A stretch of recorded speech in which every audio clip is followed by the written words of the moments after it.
Hey everybody, Scout Crafty here again, TGIF. Thank God it's Friday. Yes, you made it through another week.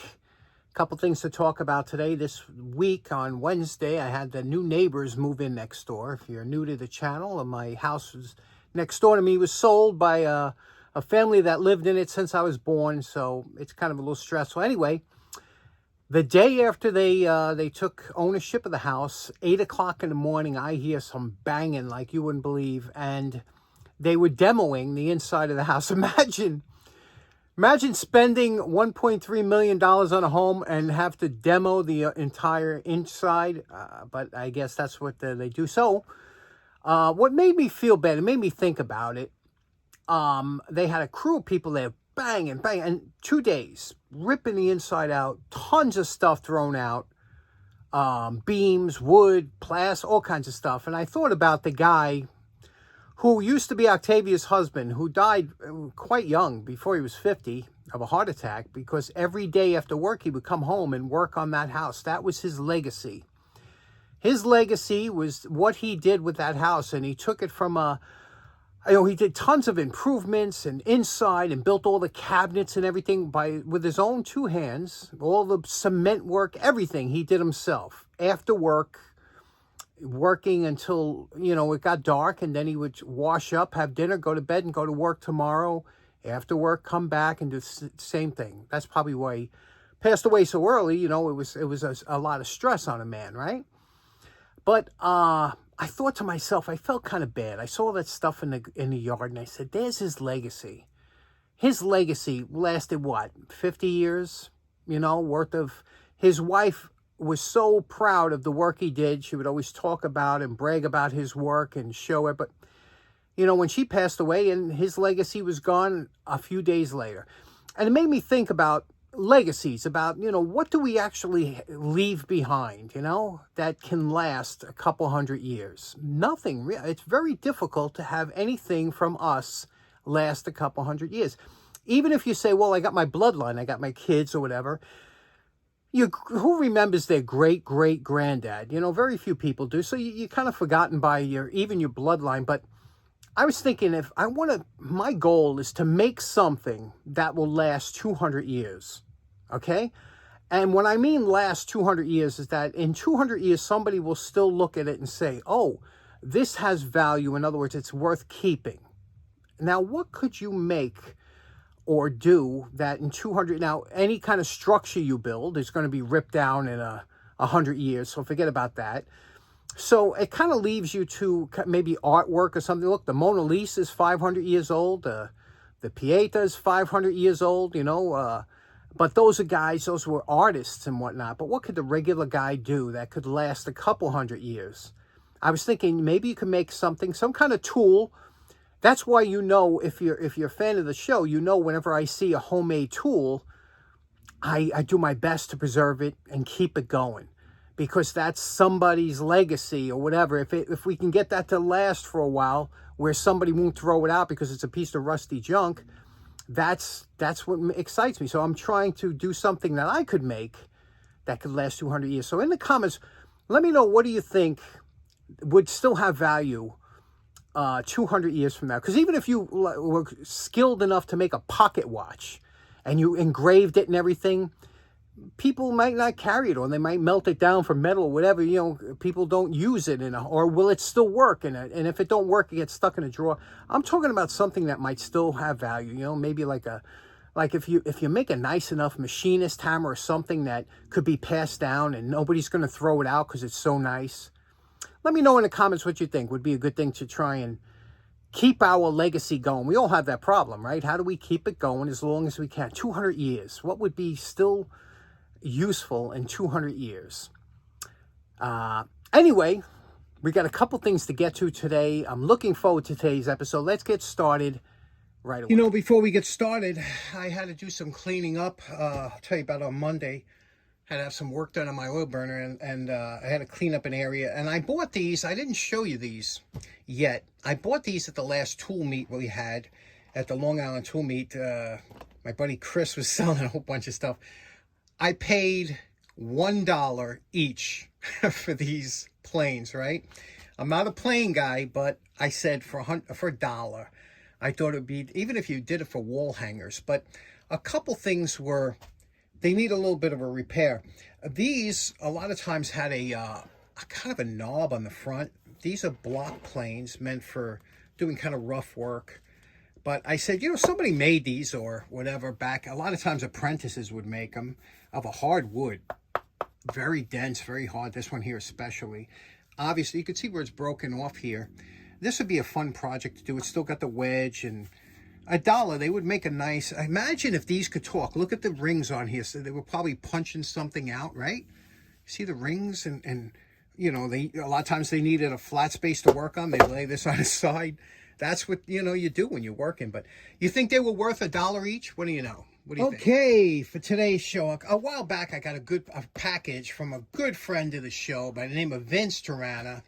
Vince has been a friend of the show for a long time, and he sent he sent this, and I have to show you. I wanted to get to it. It's great stuff. Let's get into it right away. Okay, the first thing that Vince sent over with this really cool American B20 padlock, and I don't have this padlock, and it's a solid brass construction. It's a really cool lock, and what's interesting about this lock is the size. As you can see here, the size of this lock, it's quite small, yet it looks identical to its larger padlocks that are it's almost like a miniature, isn't it?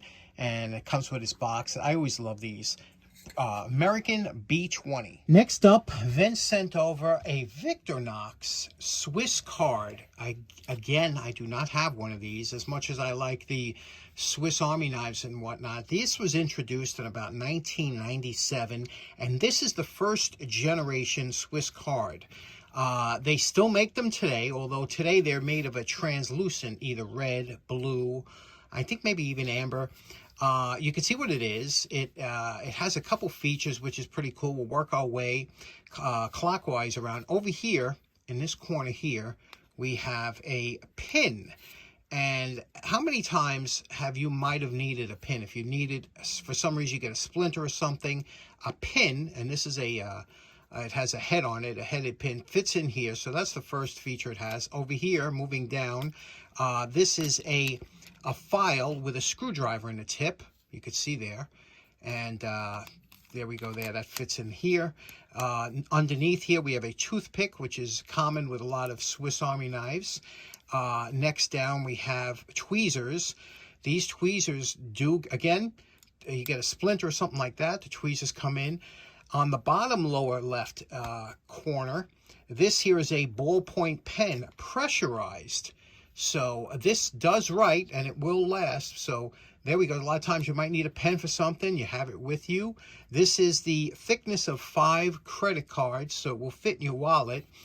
Over here, and again, this is only, you will see this feature in the first generation, which this is, Swiss cards. It has a slide down door.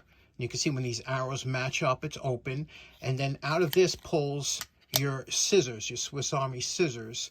And these are, you know, they always work good. If you ever had a Swiss Army knife, you know these scissors always do. They're sharp and they work nice. The door closes up again. Again, they did away with this door in the newer generation models. And then up here, you have a small, now they call this is a knife, but they call it a letter opener. But it will do some cutting, you know, that you might have to do. It's very sharp. And there we go. There's your, and one other feature that it has is it also has the ruler. Okay, over here we have centimeters, and over here we have inches. Can you see that? So it's 3 inches. So again, it's the size of about 5 credit cards, but it does have a couple to, it could get you out of a jam. That is super cool. Never had one before, never, especially a first generation. You don't see these too often. Very cool. Next up, Vince sent over some lantern mantles and some vintage ones. And how cool are these? And if you know any kind of lantern, whether it be gasoline or propane, they all use these style mantles. And the mantle is the bulb that gets tied to the lantern. Let's go up in the attic, because there's something really cool about one of these packets that you're going to be really excited to see. Let's go up now. Everybody's favorite, the attic. And we do have something. We do. I love that thing, that Black Bear oil container. It's brand new, never used. Okay, let's go check out what we're doing today. Okay, well, next up, what kind of maniac doesn't own a radiation detector? I mean, please, especially with all the stuff that I do up here. Anyway, this is a V700. These were civil defense radiation detectors meant for, and still probably going to be useful again shortly. So, what's interesting about this here, you could see, and we did a little video on this before, but this will pick up some radioactivity, small scale radioactivity. And here, I'll put so you can see the meter on the, yeah, can you see that? Or is it getting washed out? Now, Vince sent over these mantles, okay? Now, I have a lot of Coleman lentils, and you can see here, this is a fairly modern mantle. And this, when I say mantle, that's the bulbs-like sack that goes on your gas and propane lanterns. Since this has a barcode, it is fairly new. And you can see when I take my my wand here and put it over, you see I get no visible radiation. Okay, that's because they changed it. Now this is what's cool, and I've been looking for these for many years. These were the old Coleman style.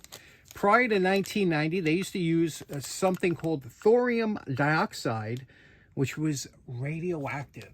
That's right. Check this out.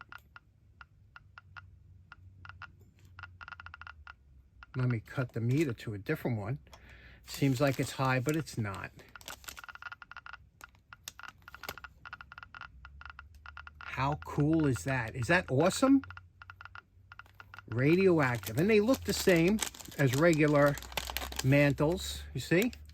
Unchanged, they look the same, but with the addition of thorium dioxide, which they used to use in a lot of mantles. So, Vince, how cool is that? I bet you knew that, Vince. That's probably why you sent it over. But, oh yeah, love that. Okay, next up, Vince also sent over this.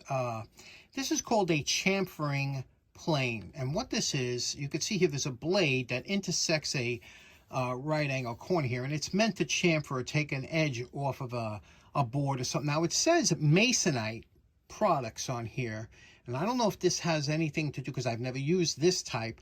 I did use there's a chamfering plane that's very common. This one here, you've seen it before. It has a floating blade. I've used that before, but this one here looks nothing more than, like I said, a standard corner. And you can see here it's made by Kimball Manufacturing. Can you see that? Kimball Manufacturing, and Pat Pending, and over here it says Dick Van Zandt. Can you see that? Dick Van Zandt, and P.O. Box 65, Highland Park, New Jersey.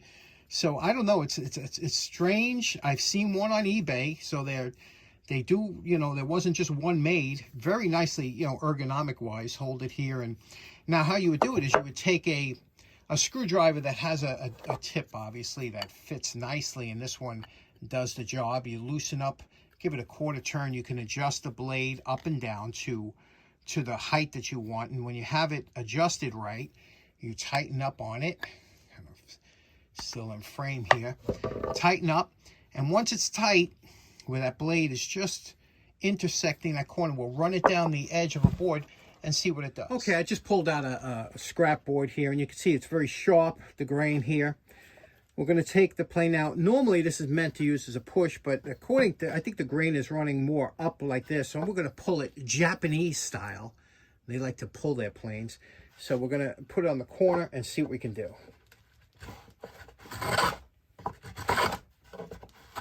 All right. Now, I just ran it a couple times down there. You see it? It took the edge off of there. Now, obviously, the more you would lower this blade down, the more it would take off. But I just did it just to take that corner off. And you can see it works well. And anybody out there, I know we got a lot of woodworkers out there. Anybody ever see this type of plane or use this type of plane?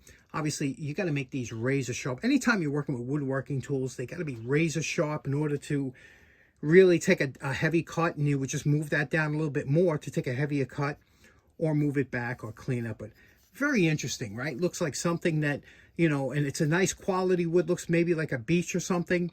What do you think?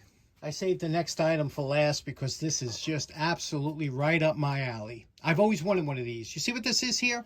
This is a new old stock, never opened, can of Bernard dehydrated water. These are very hard to come by. You don't find these too often.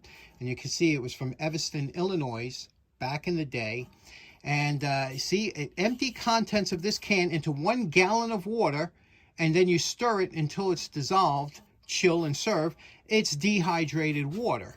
So as you can see here, no artificial flavors, no artificial colors or preservatives. This is some other products that they make, and here's some of the uses, the special uses that you can use the dehydrated water for. As you can see, it's cool, right? This is going upstairs in my in my glass cabinet there. Bernard dehydrated water, very light. You can carry this. It doesn't weigh a lot, and when you want to rehydrate it, you just add it to a gallon of water. What do you think of that? Okay, so in closing, we were kind of all over the place today. A lot of different things to cover. And even though it was kind of a short episode, a special thanks to Vince Terrana for sending that over. That was just a lot of fun, a lot of cool items. I know a lot of you enjoy seeing stuff like that. Thanks so much for tuning in. Hope you all have a great weekend. Take care now. Bye-bye. How cool is that? Is that awesome?